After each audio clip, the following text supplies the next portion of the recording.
Numero 1. Tatak RMN. Oras sa DYHP alas 5:12 sa kahaponon. Headlines. Uluhan sa ato mga balita, rehistrado mga habal-habal driver sa dakbayan sa Sugbo, pahatagan o gatag sa kasakong bugas sa konseho sa syudad. Samtang ayuda para sa mga habal-habal driver usab sa probinsya sa Sugbo, gilauman nga makahatagan na sa ilang ayuda karong buwan sa Abril.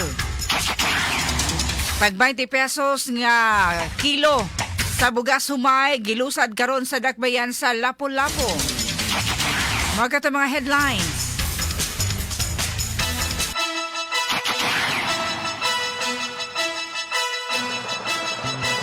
Sugbo, Kabisaya ug Mindanao, Pilipinas, worldwide, maayong hapon kini si Radio Man, Aida de la Cruz Tampos. Muhatod sa ato mga balita news updates. Adlong Huwebes, mga kasama Marso 26, 2026. Kumusta man yung kahaponon karon? Alang sa nasa mga mountain barangays, upland barangays, medyo bugnaw ang atoang panahon karong hapuna. Diri sa Cebu City area, sa Metro Cebu, nikalit o bundak kag uwan kaganina, so apay udto nang bugnaw-bugnaw makadali ang atoang panahon. Naminaw silang radyo 612 mayong hapon.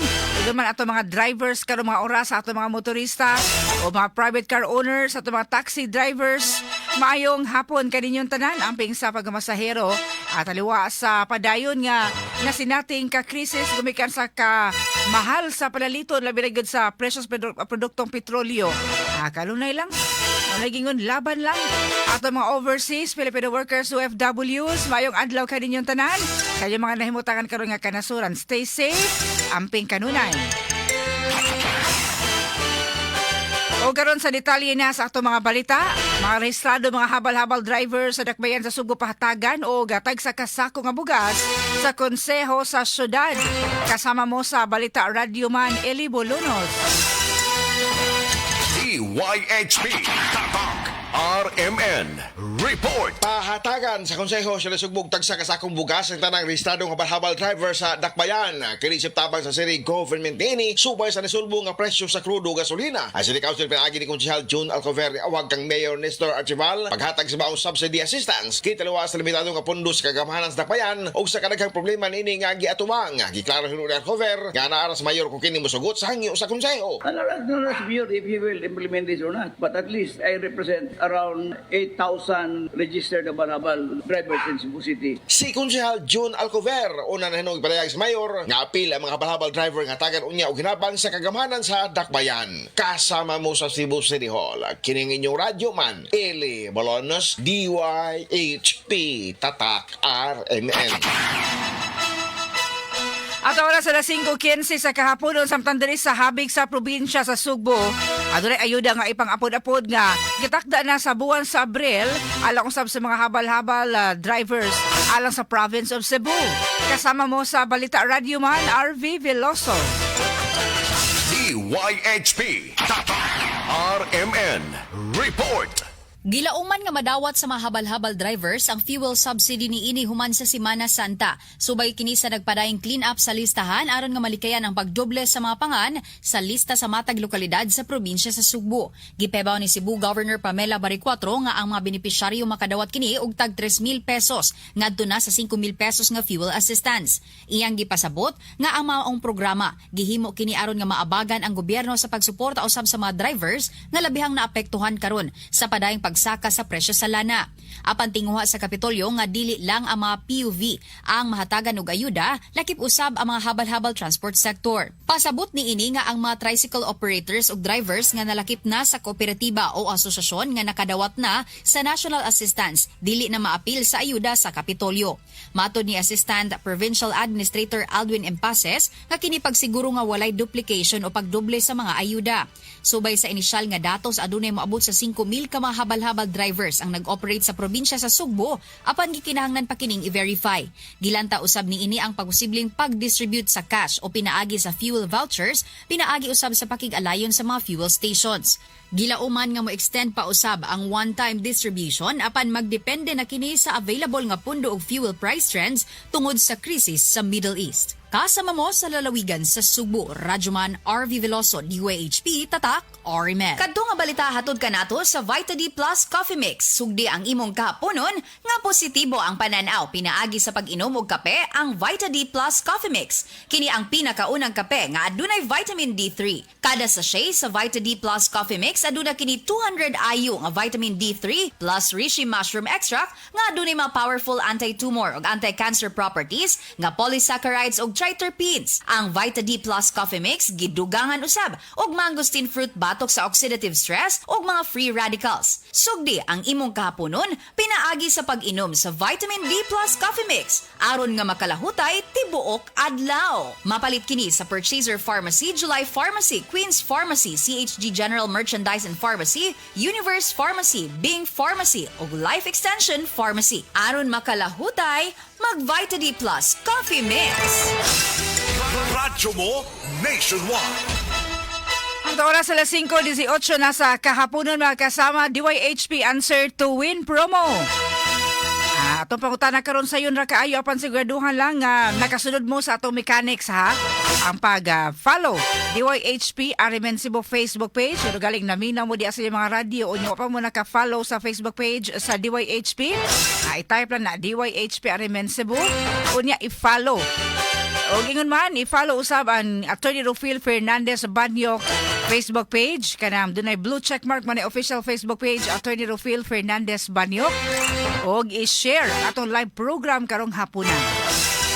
Atong pangutana, kinsa man ni nga sektor ang makadawat og ayuda gikan sa dakbayan sa Sugbo o ingon man sa province of Cebu.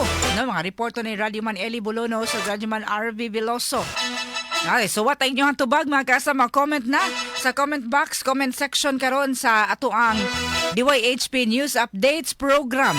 Ngayon nabati kinsa man to nga mga sektor ang makadawat og rice subsidy o man ay fuel subsidy gikan sa Cebu Province o sa Cebu City.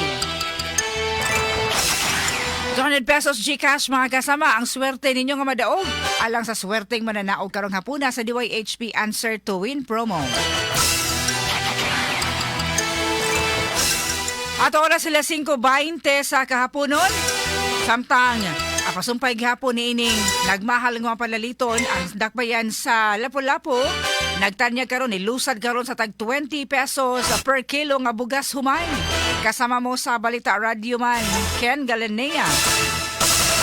DYHP RMN Report. Niabot gyud og 150 ka mga individual ang nakapaymo sa 20 pesos matag kilo nga bugas sumay atol sa paglusad karong adlaw sa programa sa Kadiwa Pop-up Store sa Lapu-Lapu City Hall grounds. Matag pamilya nga beneficiary sa programa nakapalit og 10 ka kilo nga bugas sumay alang silang inadlaw-adlaw nga paginahanglan. Ang inisyatiba gitambayayungan sa lokal nga kagamhanan sa Nakbayan sa Lapu-Lapu, Department of Agriculture 7, Food Terminal Incorporated ug ang National Food Authority. Gawas sa baratong bugas sumay gibaligya usab sa Kadiwa sa City Hall ang mga produktong agrikultura subay usab sa pagsuporta sa National Women's Month. Mahingdanon usab ang paglusad sa mga programa karong panahon nga nagmahal ang presyo sa mga palaliton subay sa nagpadayong pagtaas sa presyo sa mga produktong petrolyo. Kasama mo sa Dakbayan sa Lapu-Lapu ang ini Radio Man Ken Galinea, Tatak Arimen. Radyo mo nationwide. At oras sila 5:21 sa kahaponon kini nga portion dalit kinato sa DTX sa 500. Ikaw ba naghambin o mga sakit karong panahona, mag DTX sa 500 na matag adlaw. Doon na ka rin siya nantidikan sa paliya nga nagsuhid sa insulin function. Kung imong blood sugar mo bo, kontrolado ang imong BP. Ang pag-inom sa DTX sa 500 matag adlaw magkatabang na makapanindot sa imong tulog, makapugong sa mga sakit-sakit, sama sa hyperacidity, GERD, fatty liver, skin wrinkles, alopecia o gaban pa. DTX 500 the best choice against diabetes-induced hypertension. At oras sila 5:22 na sa kahaponon. At balikon DYHP Answer to Win promo sa itong mga pangutana.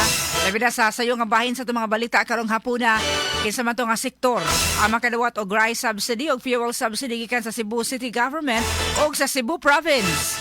I-like ha o follow DYHP RMN Cebu Facebook page o Attorney Rufil Fernandez Banyok Facebook page kana doon na blue checkmark kilid sa apelyido.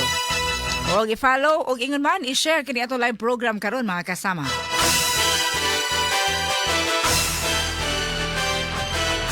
Mayang pagpaminaw, Ma'am Elmi Monterde sa Rangani, always watching. Kumusta mo diha? Og happy birthday sa mga nag-birthday karong hapuna. Happy birthday nga to ni Shati Bilar. Adiya sa Escabahog, Mabolo. Happy birthday gikan sa Bilar family o gikan sa De La Cruz family. Sabi na gyud gikan ni Nanay Conching De La Cruz og ni Chua Beb. Nang Pingping. Jun Lag nga nagpaminaw usab karon birthday wishes and greetings ikan sa Bilar family. Happy birthday. Ito na ba diha ang Bisayang manok nga gitinula? Impas gyud ang karong parisan ug mais. Happy birthday usab sa tanang mga nag-birthday karong adlaw March 26.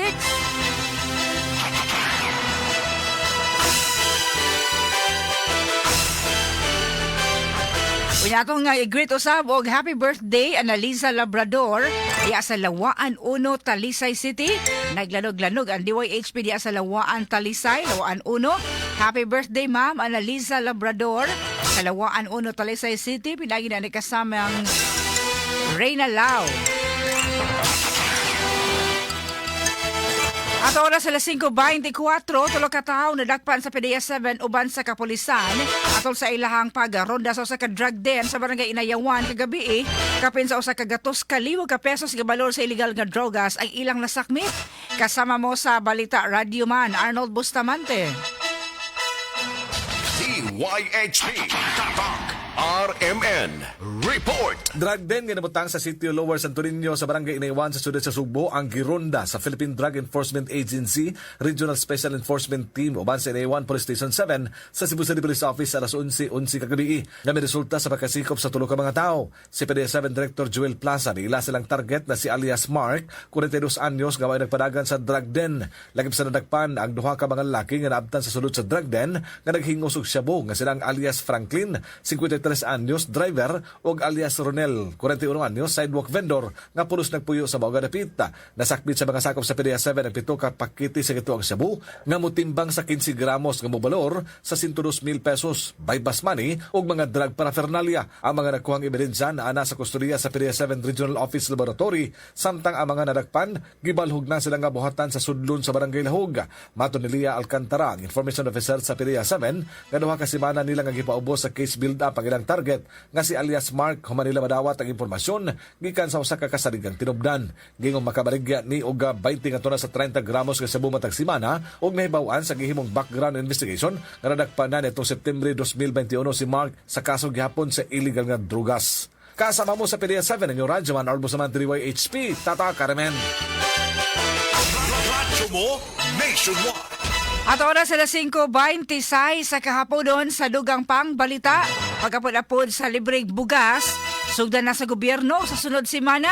Kasi ba kayo makadawat ani kaon sa napod nga sektor. Kasama mo sa Balita Radio Man, Remart Pugoy.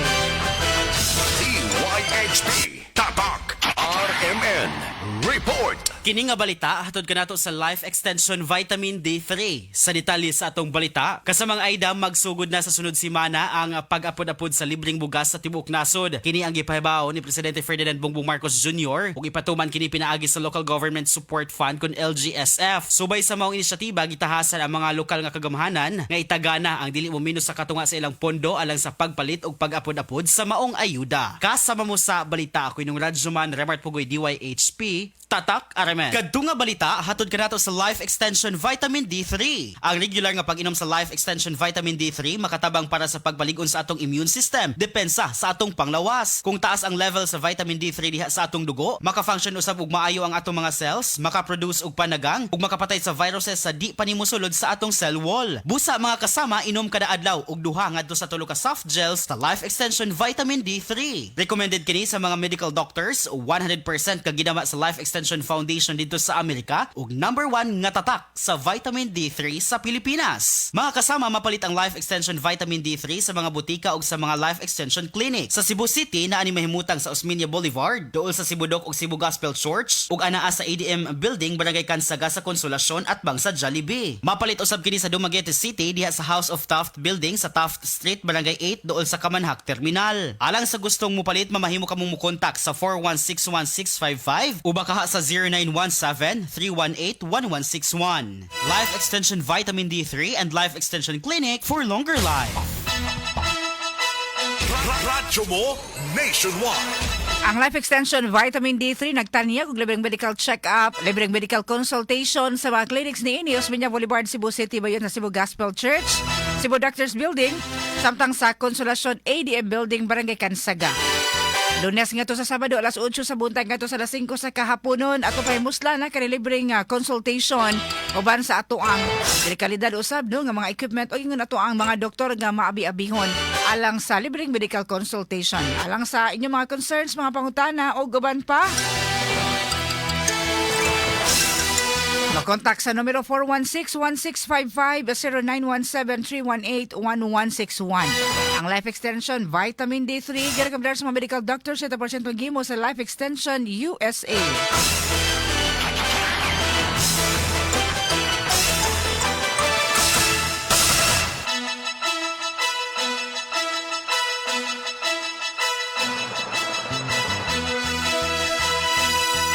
Mayong nga pagpaminaw di sa pinamungahan sa barangay Sambagon og sa pamilya nga Hinelo ang Iwayan family gikan ni Michael Hinido or Hinilo.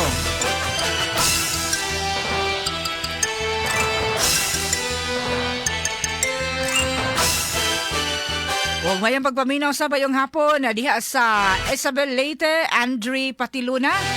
Mayong nga pagpaminaw.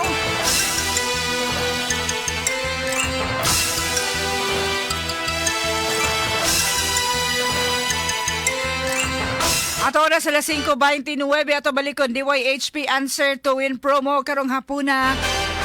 Unsa man to o kinsa man to nga sektor ang makadawat og rice subsidy o ingon man fuel subsidy gikan sa Cebu City Government o Cebu Province. Ito baglak ang inyong sakto ka tubag pinagi sa pag-comment o pag-type sa inyong tubag diri sa comment box, comment section diri sa tong DYHP News Updates live program.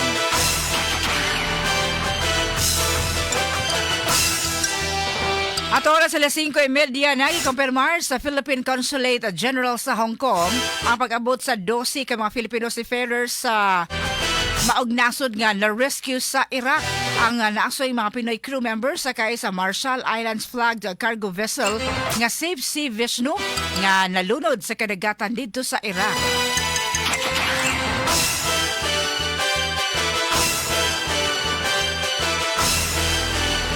Welcome alang sa Land Transportation Franchising and Regulatory Board kung LTFRB ang pamahayag sa Development Bank of the Philippines kung DBP nga bukas sila nga dili lang una pahamtangan og penalty ang mga operators o sa mga modern jeepney nga dunay mga penalties.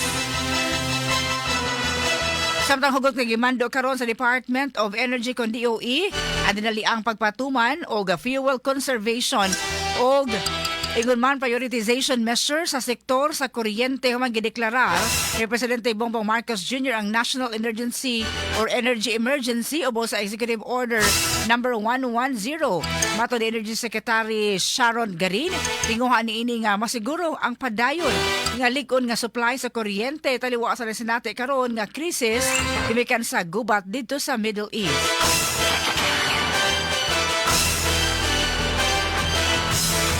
At oras sa 5:31 na, human nga nakagawas na sa tambalanan ang driver nga nakadasmag patay sa usa ka delivery rider sa Gordo Avenue Corner J. Solon Drive, Barangay Lahog.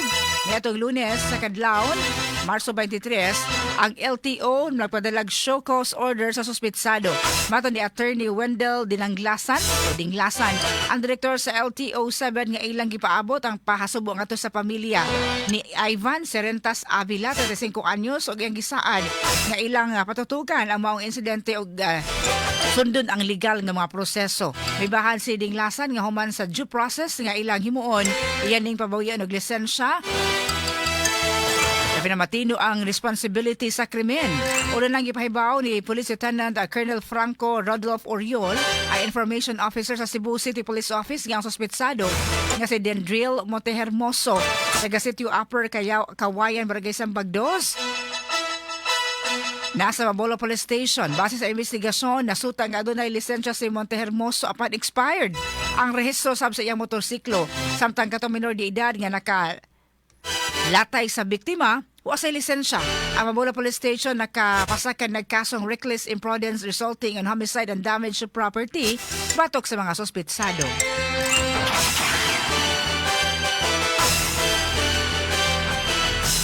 Ato oras sila 5:33 na sa kahaponon. Doon ka pa mga balita mga kasama DYHP News Updates human sa mga pahinumdom.